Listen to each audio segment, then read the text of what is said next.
Hi, everyone, and thank you for joining. This is the Oracle Autonomous Database Learning Lounge. I'm Marco Seracibia, part of the product management team for Autonomous Database.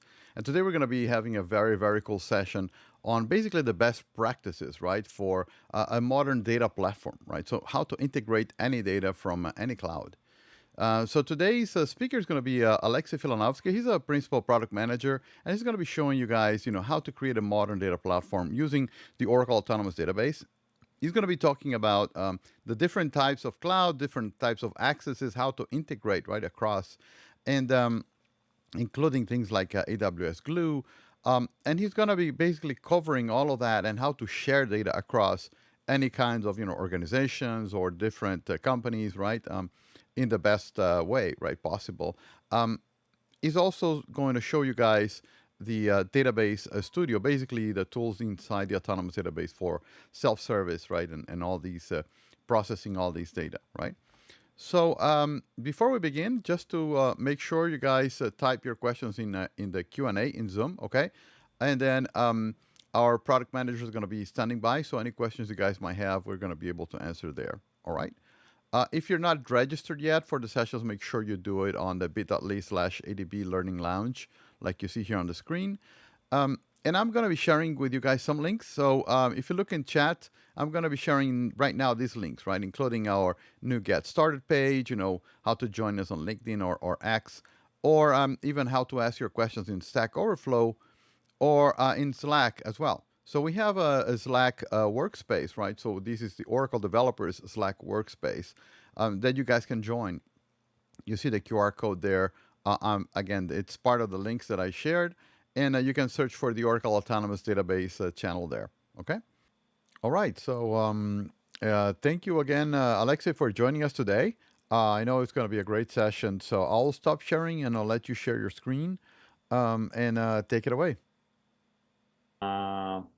All right. So, everyone, this is an honor to be here and present here today. And today I'll focus on the modern data platform. So, and we will discuss like how you can analyze like any data in any cloud using Oracle Autonomous Database. But what does it mean? Like, what does it mean, like modern data platform, or some may call it like also like lakehouse or data lake. The gist is the same for any term. So you have something that you can feel that something you work on. It's SQL queries or natural language prompt or Python scripts or anything you really touch and feel. And if we have a look on the tree, it's kind of leaves. It's something that you can see, but it is absolutely impossible without robust root ecosystem. So you have to have like robust roots that allow you to do like to do this AI or SQL or Python queries. So, and today we will talk about how to build this robust root system that will help you to analyze any data in any format in any location. But it may sound so generic. Let me go to the example. So I pretend to be Mike. I'm data analyst. I'm working for movie stream company, and it sells IT. So I know something, but I'm not an IT expert. So, and I have my favorite manager, Bob, and Bob always comes up with a list of the random questions, and he always needs answer yesterday. Movie stream has a very diverse architecture, internal architecture. We have lots of systems like running in the different clouds on premises, and those systems have to work together. Just another day. Instead of morning coffee, I saw Bob in my office, and he started asking a bunch of the random questions. Like for all hands, he needs to find the best-selling movies. Bob also needs to know all movies with Tom Cruise because it's his favorite actor. He wants to track customers who is willing to churn, and so on and so on. Bob had lots of questions. And 8 hours later, Bob picked up his phone and start asking those questions in natural language. Wow, sounds like a magic. Not really, just a good technology. Let me go over different pillars and different aspects of this magic in how we got there. Okay, first of all, let's and remember that today we're building the robot root ecosystem. We build a data foundation that can be used for in a further at the end it can be used by AI. So how we build this robust data foundation, robust root ecosystem? Let's start with the different clouds. We do support different object storage: OCI, Amazon, Azure, Google. So, and by the way, we treat security very seriously. So like Amazon, we support IRN for Amazon, we support service principal for Azure. So, and any of these cloud can be natively connected from autonomous database. Any of this object storage in any of those clouds can be connected from autonomous database. Of course, we also support different type of connections for Oracle object storage. And I'll start with a demo. I'll start with OCI object storage. So with just OCI object storage. And I'm going to show DataStudio. So this is web UI tool that helps you to easily load or link data. And this is a new version. So it's coming later this week. I'm excited to show you one of the first demo. So in the data load, first I'm going to the link data, and I would like to link some set of the files, set of the Parquet files. It's partitioned. I want to create external table. I don't want to load it because like I may not need to query it often, and I would prefer to sitting in object storage.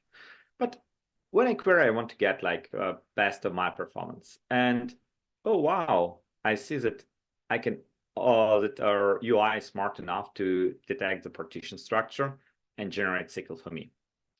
One important note: I'll use DataStudio often during this demo. And DataStudio, it's not a black box. It's a rather code generator. You can generate code with a DataStudio and then reuse it. Okay, so on the other hand, I would like to load the JSON file from my object storage. And JSON file is a very powerful format. But in database, it may be more convenient and conventional to use tabular format. So, and suddenly I see it's parsed. What I have in object storage? I have a JSON. What I have in database? I have parsed tabular format. So DataStudio is smart enough to understand how to parse JSON and generate the columns automatically. So when I load, I automatically generate the columns. So I have some data, some basic information about like data loading, how many rows being loaded, how many rows being rejected. So if something goes wrong, we have an option, we have suggestion what can go wrong. So so of course you can use a SQL to automate this. So this demo was about data loading and data linking from OCI object storage, but all true for other object stores. Okay, let's move on. And next set of capabilities: data integration and data virtualization. So data federation, what does it mean? You may have data sitting in other relational databases, such as a SQL Server, Redshift, Snowflake, etc. And you may need to enrich your data ecosystem by those information. So you may want to have data in real time. And this is the reason why you don't want to have replication. The good news, you can create something we call DB link to those databases. DB link has some limitations, but can fit ideally for the cases when you don't need to run it like at really large scale. So, and it may work for small table lookups just fine. If you need to bring data, we have data transforms embedded into the autonomous database. And data transforms support lots of sources. It supports a lot of different platforms, a lot of different applications that you can connect and then bring data from those sources into the autonomous database. But recently we introduced AI, or like GenAI, as a data source. So you may create profile to any model you like. So it can be OpenAI, it can be Cohere. You can use OCI or GenAI service, and basically what you do, you just ask a question in natural language. AI generates the response, and then you can load results of this data. Probably it's a little bit unclear. Let me show a demo. So I keep enriching my autonomous database. I connected it in a different ways with OCI object storage. And now I need to bring some data from public sources.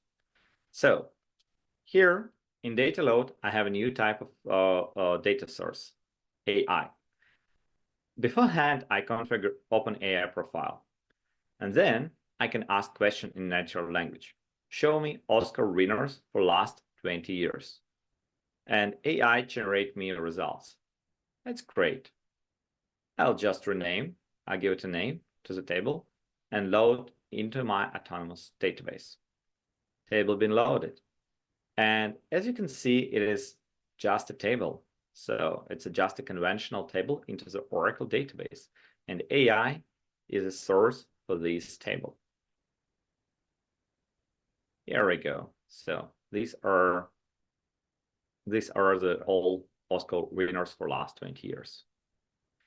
Great. Let's move on. The next pillar is integration with the different metadata sources.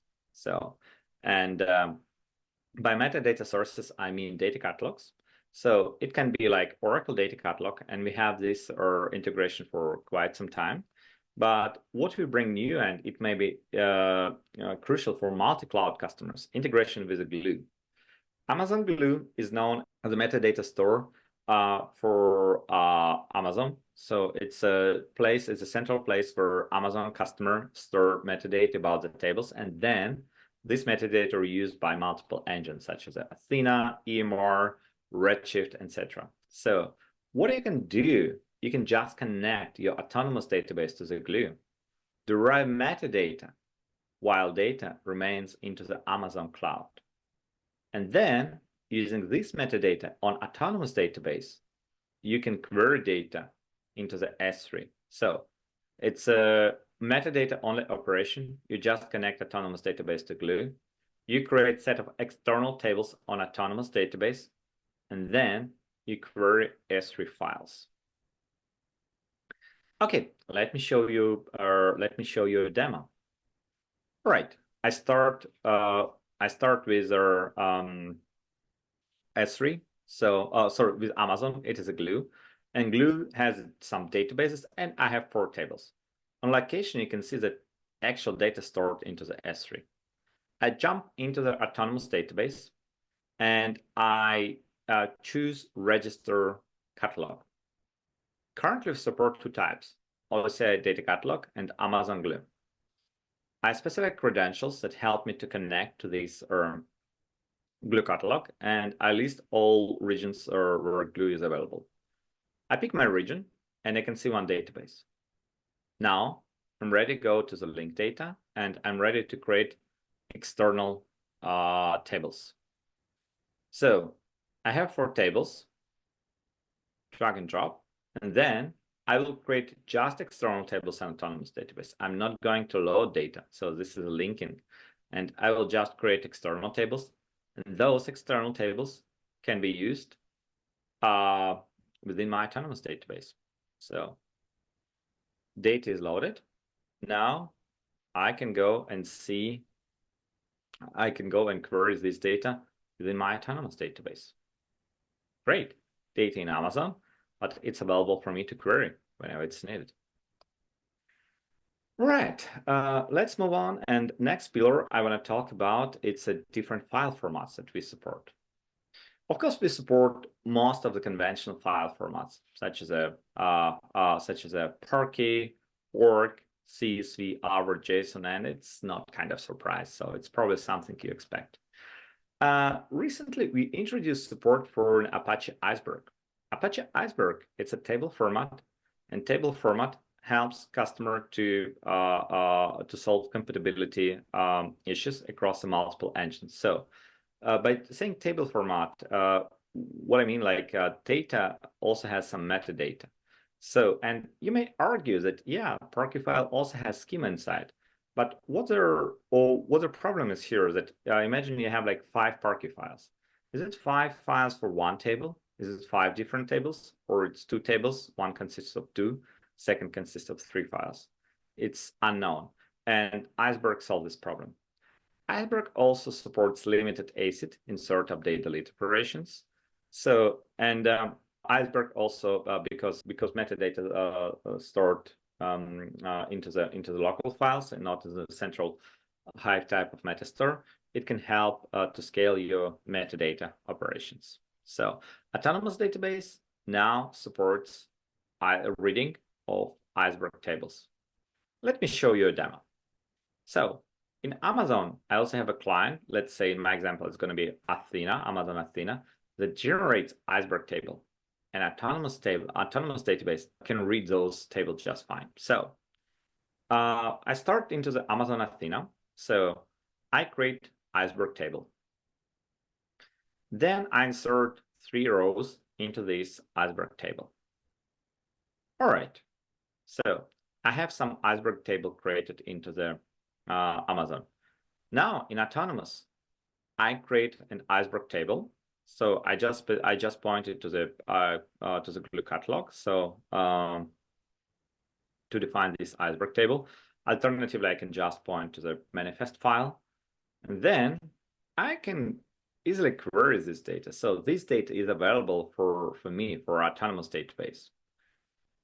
Then what Iceberg table can do, you can just insert data, for example. So you run and add rows into this table, and what you can see without any DDL changes, you just see this data automatically. So it means that you can have data spread it, or you can have like data layer that's been used by multiple engines. In my example, it's kind of Athena and ADW. It can be Snowflake and ADW, or EMR and ADW. So, and this data is used the unified data layer used by different engines, but by different processing engines. Okay, what else interesting we have? We also now support delta sharing as a source for external table. If someone, for example, Databricks, it's one of the common scenarios I see, share data with you using delta sharing protocol, you can easily consume those data set with Autonomous Database now. Let me show this to you. So imagine I have Databricks running on Azure, and I'm going to use delta sharing protocol to connect to this platform. So I start, again, I start in DataStudio, and today's demo, it's very UI intensive, although everything I show can be done with PL SQL. So here, I just jump to the share part. I define a table. So, I define a share. I use delta sharing that I used before, and then I got connected to this share. I can see objects available for me. I can tweak any parameters for this table, and then I create a link. I create external table link for me.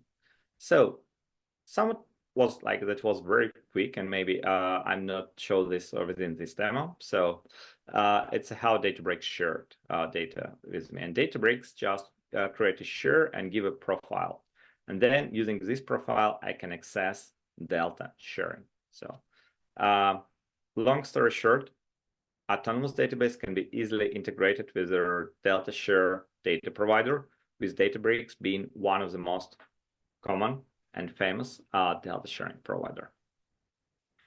But what about other way around? You build this ecosystem, you build this data foundation, right? What are you doing next? Probably you want to expose data to external world. And here we have different ways of sharing data. Oracle has two flavors of sharing data. One is universal. Oracle database can share data with anyone in the universe using open source delta sharing protocol. I can expose part of my data set using delta sharing protocol, and then it will be available by for Spark, for Python, for PowerBI, Google BigQuery, Dremio, Databricks, ClickView, list goes on. really lots of clients supporting this open source protocol.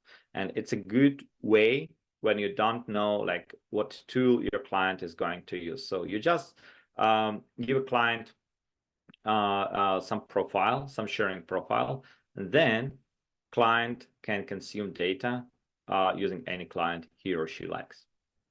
Second way, and while this universal access is good, and it gives a wide range of options to the customer, but what are we going? Are we doing something specific for ADB to ADB sharing? So when I have two autonomous databases and I want to exchange data between those databases, answer yes, you can.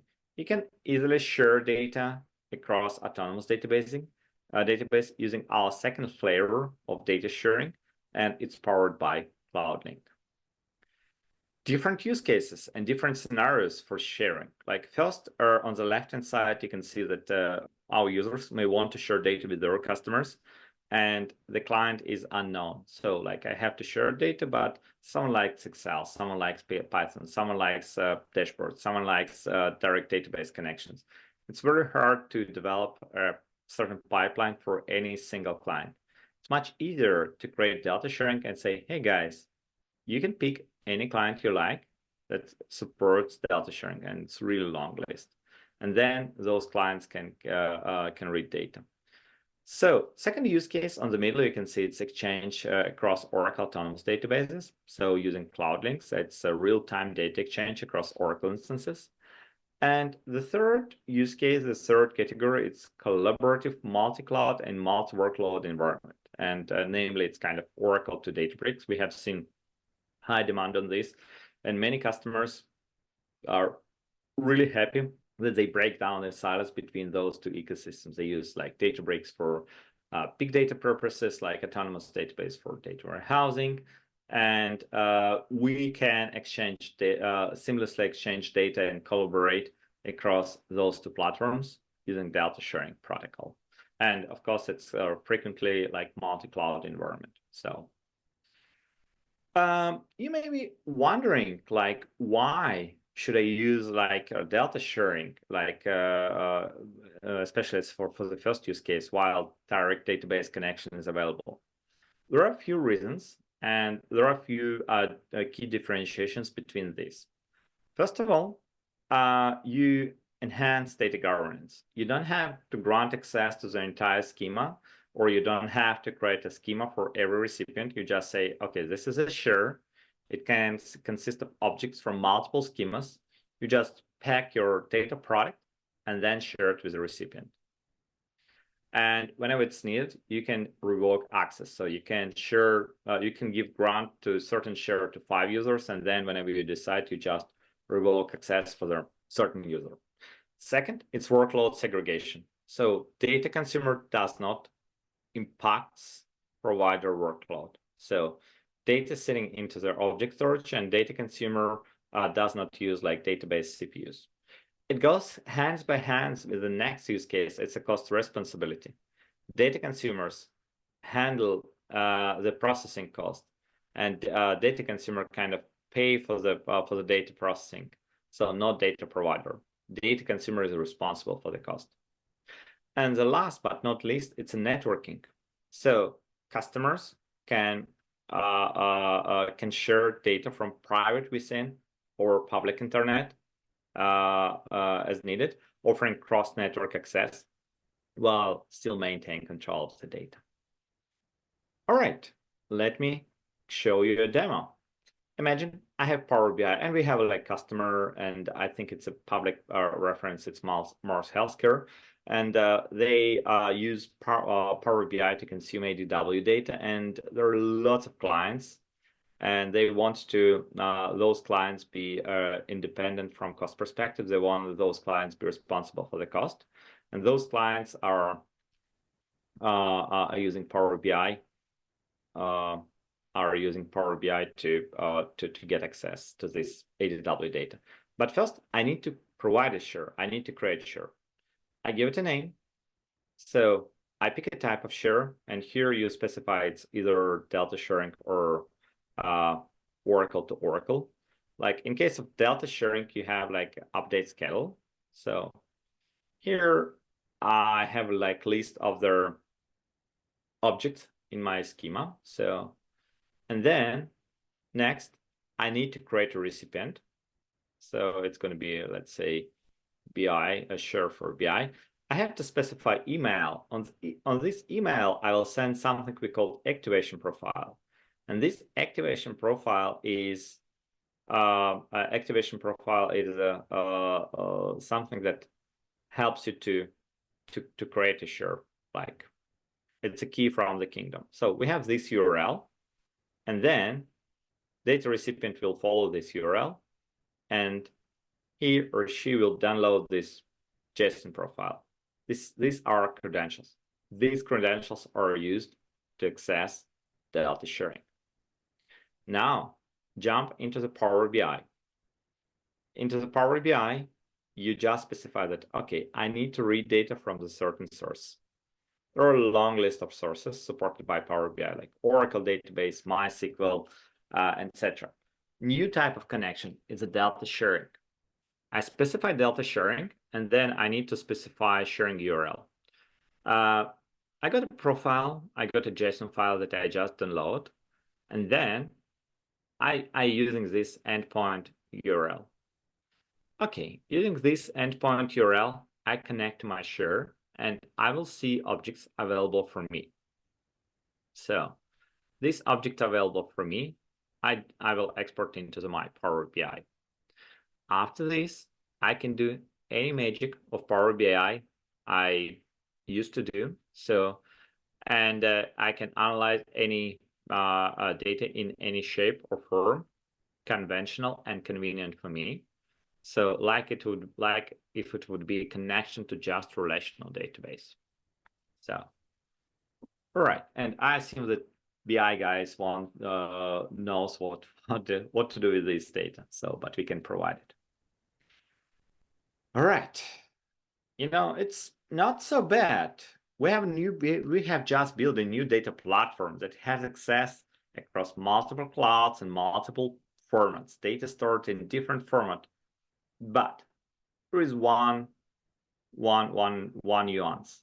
Bob doesn't know SQL or Python or R, and Bob knows English. So, and he can use natural language to query data.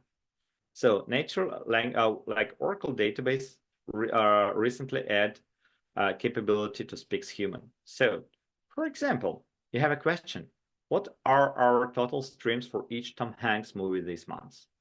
We can break down, like AI can break it down into the few categories. Like Tom Hanks is actor, like this month it's timeline. For each, it's grouped by movies, and total streams. I'm asking about the count. So, and this GenAI allows us, GenAI capabilities allow us to rewrite this natural language prompt into the SQL. So, knowing your schema, we just rewrite it into the SQL and execute SQL on you. It's really easy. So you just select AI statement and then ask a question into the natural language. All right. And you can also show a SQL. So if you want to inspect this and tweak something, you can use SQL for that.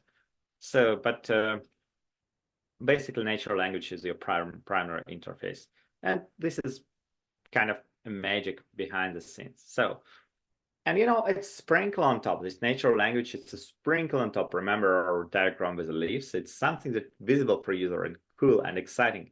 But this would be absolutely impossible without robust root ecosystem, without robust data foundation. When we have data in autonomous database, we have data connected to different object storage, different platforms, different formats, and all this bring a holistic view for entire data sets. And you know, if we talk about strategy, like what is a modern data platform pyramid? First of all, it's a self-service experience. So we heavily invest into their autonomous database self-service tools like DataStudio, and we hope that our customers can complete like most of the tasks in an automated and convenient way.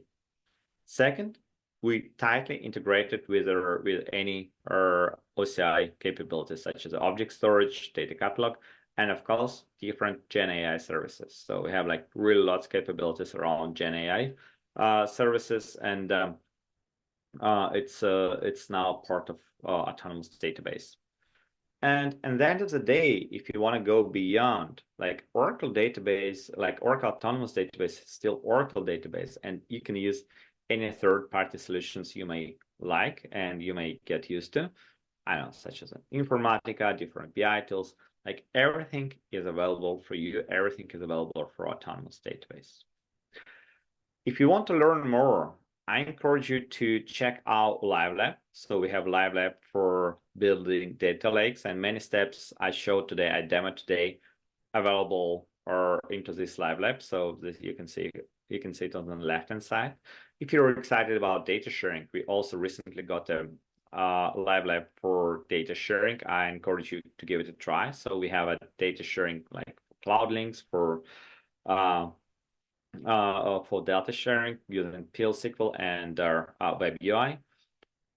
We have nice landing page for Autonomous Database. We recently renew our oracle.com page, so I encourage you to give it a try. And by saying we, I mean product management team contribute a lot into the blogging. So, and basically we have like in data warehouse inside our blog post series, and I encourage you to check it out. So all news, all updates, all Q things can be found there. So now I think it's a good time for start Q&A session. Excellent. Yeah, thank you very much, Alexey. Yeah, it was great. So I'm going to be sharing my screen for 1 second. And in the meantime, if you can please take a look, we have some interesting questions coming up. So take a look at the questions that we have there. And if you can answer, that's going to be great. Okay. So let me go over the questions. And suppose my app database is S3 into the Amazon S3, and I want to migrate to AWS. Do we have utility to get everything into ADB so I don't have to use Amazon anymore? So you can connect to the Amazon data. So you can connect you to directly to the S3, or you can use Glue as a metadata source. So next question, is it available on DRCC? I will read it as a dedicated region clouded customer. Yes, absolutely. On dedicated region clouded customer, you can spin up Autonomous Database, and all this functionality will be available for you. So next question, can ADB connect directly to on-premise heterogeneous databases? Yasin is typing the answer, but I think answer is yes. If network connectivity allows, you can create a database link to on-prem database. So, but although Yasin is an expert, and you may have some extra comments. Okay, next question. Is there any caching done for data extraction from multiple sources to reduce latency and on-the-fly data merging? This is an amazing question. Not something we have today, although development team considering different options. Stay tuned. So what is the default model used by Select AI? It's using OCI GenAI Cohere. So basically, you have to generate profile for the AI, and you have to specify this model. So let's put it this way: Select AI will not work without the step when you have to pre-configure your database. So and you have to specify your AI provider. It can be Cohere, it can be OCI, it can be OpenAI. Okay, next question. Does our new DataStudio support wildcards file name pattern? I think it does. Sylvester, if you have like any specific questions, so let's follow up offline. Next question, can ADB data transforms connect to the data sharing API? Heston, let's follow up offline. Can you reach out me on Slack? So I bet yes, but we need to double check. So please reach out me on Slack or email. Next question. How do I handle spreadsheet data that needs to be put in my ATP on-prem to my ATP on-prem database from FTP or a shared folder? The data is used in OML for projections scheduled to auto-pull data. Are there any live labs that may cover this type of import extract? So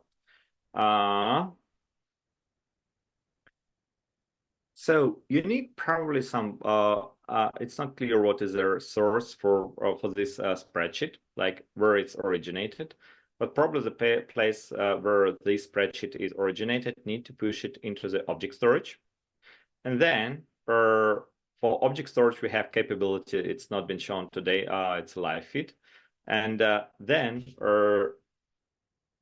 you can use this live feed to bring this data into their database. So just land data into the object storage and use DBMS or DBMS live feed to load data into your database. Probably this is an answer. Yeah, I would think that you know, if you can automate, right, that process from pushing data into object storage, then the other side of the automation is already done, right? Which is the autonomous database looking at your object storage data and then loading that, right? Automatically as data lands there. So I think that's the portion probably that Navneil will need to figure out for that. You can also attach to an NFS file system, right? So that's another option, right? If you have an NFS file system, you just copy your files to that. ADB can attach to it and load that as well. So that's another option. Thanks a lot. I see that we still have questions, so we can type away the answers, or if you know, we can answer that right now in voice as well, Alexey. Okay, or I can see like one new question. Is ADB thinking about feature for covering different file data types like PowerPoint, CSV, Excel, docx, PDF, and vector embedding? So we do support part of this. Like we do support CSV, we do support Excel. So what are you going to do with doc and PDF? Probably you're asking about full text index. And if so, we do support it now. So we do support full text index for Word and PDF documents. So vector embeddings, interesting. So we do support vector embeddings in 23.4 version, although I don't know much details about this. So, but basically answering your question, CSV and Excel is now supported. You can load or link. So it's available now. And you can do full text index for PDF and for the doc files. All right. Excellent. Next question. When we use delta sharing to share data, and let's say that data changes at the source after a day or two, when does it reflect the consumer? So this is a great question.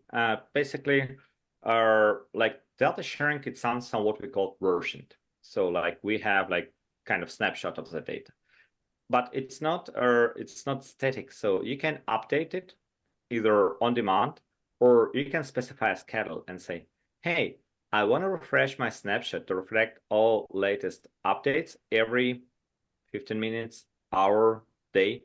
And basically it's configured by user. So when you update this version, or it can be done on demand. You just say, now I want to create a new version of this data. And we do it intelligently. So don't think if you just export a terabyte, then change one row, you have to re-export a terabyte. We are quite intelligent here, and we can help you to identify the small set of data that's been changed and just regenerate small amount of data. Okay, this is a good question. Okay, Right. so excellent. So thank you very much, Alexey. I think those are all the questions we have open for now.